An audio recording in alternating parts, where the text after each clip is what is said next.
السلام علیکم۔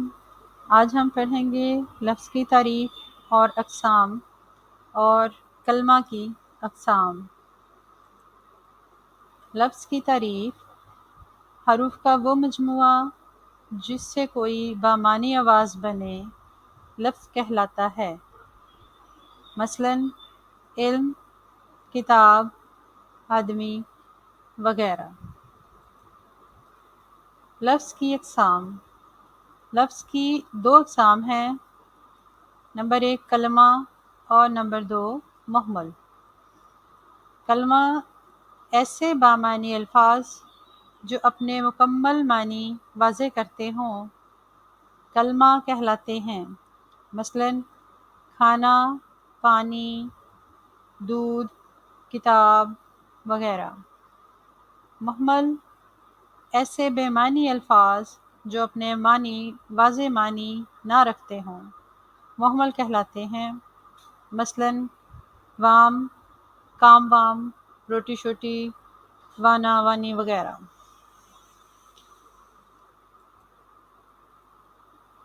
مندرجہ ذیل جملوں میں سے کلمہ اور مہمل الگ کریں۔ پرندے دانہ دن کا کھاتے ہیں، ہم سیر ویر کرنے جا رہے ہیں، وہ گاڑی شاڑی چلا رہے تھے، مجھے پانی وانی دے دو، ہم بات چیت کر رہے ہیں۔ ان جملوں میں دانہ، سیر، گاڑی، پانی اور بات ایسے الفاظ ہیں جن کے کوئی معنی سمجھ میں آتے ہیں، ان کو کلمہ کہتے ہیں، اور دن کا، ویر، شاڑی، وانی اور چیت ایسے الفاظ ہیں جو کوئی معنی نہیں رکھتے، انہیں مہمل کہتے ہیں۔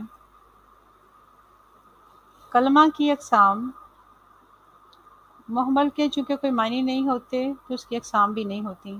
کلمہ کی اقسام ہوتی ہیں۔ کلمہ کی 3 اقسام ہیں: اسم، فعل اور حرف۔ اسم کسی چیز، جگہ، شخص یا خیال کے نام کو اسم کہتے ہیں، جیسے احمد، مرغی، لاہور وغیرہ۔ فعل وہ لفظ جو کسی کام کا ہونا زمانے کے لحاظ سے ظاہر کرے اسے فعل کہتے ہیں، جیسے جاتا ہے، جائے گا، کھاتا ہے، کھائے گا وغیرہ۔ حرف کا بذات خود کوئی معنی نہیں ہوتا، یہ اسم اور فعل میں ربط پیدا کرتا ہے، جیسے میں، نے، تک، کا، کی وغیرہ۔ ان جملوں میں اسم، فعل اور حرف الگ کریں۔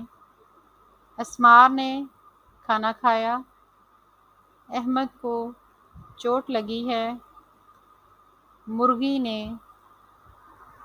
دانہ کھایا، اسلم کو اسکول سے چھٹی ہے، امی نے کھانا پکایا۔ اب ان جملوں میں اسم ہے اسمار، احمد، مرغی، اسلم اور امی، یہ تمام اسم ہیں، اور فعل ہیں کھایا، چوٹ لگی، کھایا، چھٹی ہے، پکایا۔